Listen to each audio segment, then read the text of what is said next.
आलोक शर्मा जी का। आलोक जी हमारे साथ जुड़े हुए हैं और हमारे दर्शकों के बीच में अपनी अंतिम संक्षिप्त प्रस्तुति।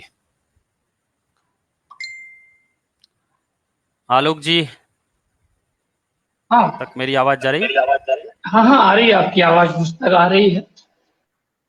अभी इससे पहले की प्रस्तुतियों में हमने देखा कि आप लोगों ने राजनेताओं को बहुत याद किया। मैं बिहार की धरती से हूँ। सत्ता के पक्ष में सब लोग होते हैं, सत्ता के विपक्ष में कभी कभी होना जरूरी होता है, क्योंकि शिकायत उसी से होगी जिसके हाथ में सत्ता होगी। और कवियों का प्रथम कर्तव्य है कि उनको उनका कर्तव्य बोध कराया जाए। और ऐसा भी नहीं कि पहले वाले को हम बख्श देंगे, जिन्होंने 70 साल लूटा है उनको भी नहीं बख्शेंगे। सब पे कुछ ना कुछ कहा जाएगा। और 4 पंक्तियां हम पढ़ते हैं अपने नेताओं के लिए कि हमारे नेता क्या क्या करते हैं हमारे साथ, और भोली भाली जनता को कैसे ठगते हैं, क्या क्या कर सकते हैं हमारे लिए ये दुनिया में।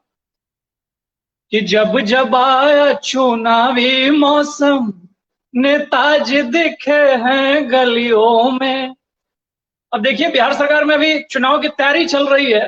कोरोना के बीच भी जो नेता आज तक जनता को कभी देखने नहीं गए, अभी घूम रहे हैं। कभी वीडियो कॉन्फ्रेंसिंग पे हैं, कभी कुछ है, क्योंकि उनको सत्ता चाहिए भाई।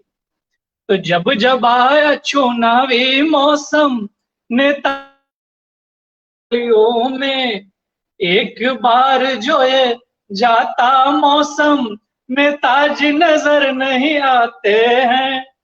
बस जाने दीजिए। वही कहते हैं ना कि मौसमी बयारें आती है ना, कभी कभी खूब तेज आंधी आई चली गई, वही इन नेताओं का हश्र है। चुनाव आया तो देखिए 12-12 बजे रात तक ये क्षेत्र में दिखेंगे, फिर लगता है 12 महीने भी बाद भी दिख जाए तो बहुत। एक बार जो ये जाता मौसम, नेताजी नजर नहीं आते हैं। अब होता क्या है देखिए, कि झोली भर भर वादे लाते, थोक के भाव ये वोट ले जाते। अभी हमने दिल्ली इलेक्शन,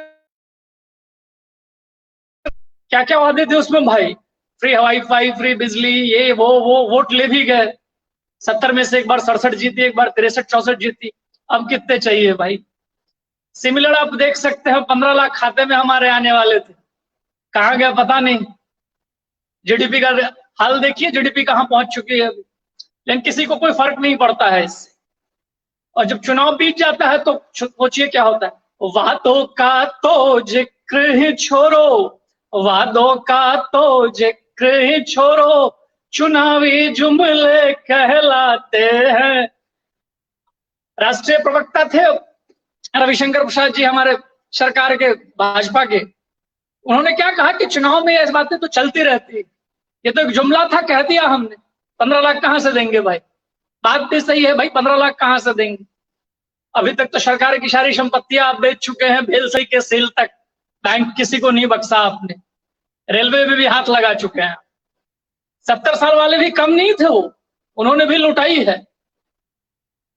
और अभी अभी कश्मीर 370 देखा आपने?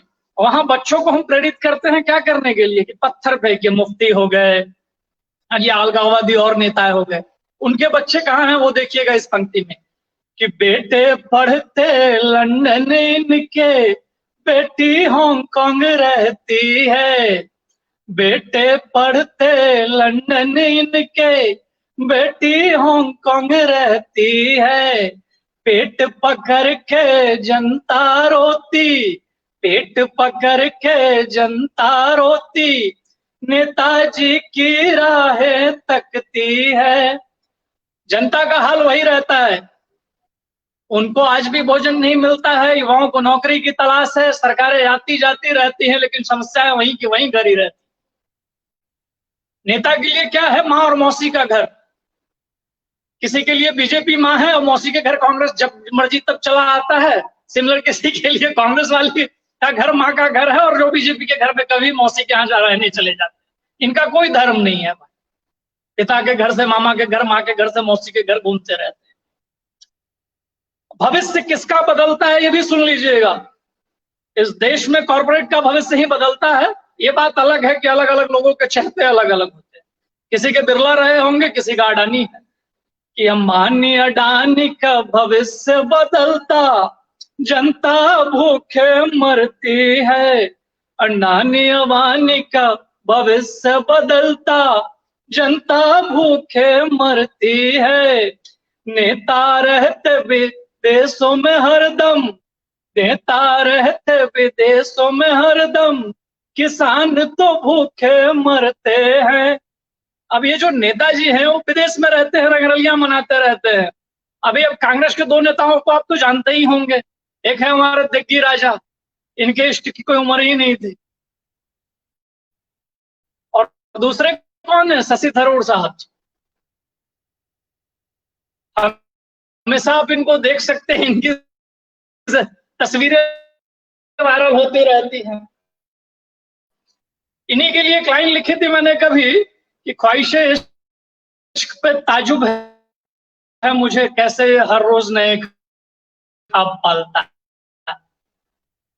तो 70-77 की उम्र में भी दिग्गी राजा कभी शादी करते हैं, और वो भी 20 साल छोटी लड़कियों के साथ। तो इनको कोई फर्क नहीं पड़ता है कि जनता पे क्या बीत रही है, अपने जीवन में मग्न होते हैं। इसलिए मैं अब आखिरी पंक्ति पढ़ूंगा, वो सबसे ज्यादा इंपॉर्टेंट है और जनता के लिए, हम सबके लिए है।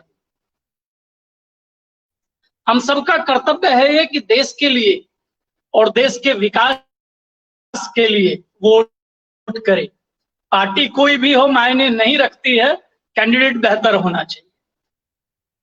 सोच समझ कर वोट तुम डालो, बस इतना मैं कहता हूं। सोच समझ कर वोट तुम डालो, बस इतना मैं कहता हूं।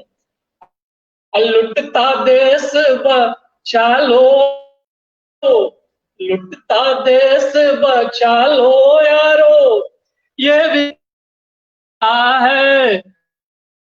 लुटता देश बचा लो, दिया लुक करता है। सबका शुक्रिया। इसी के साथ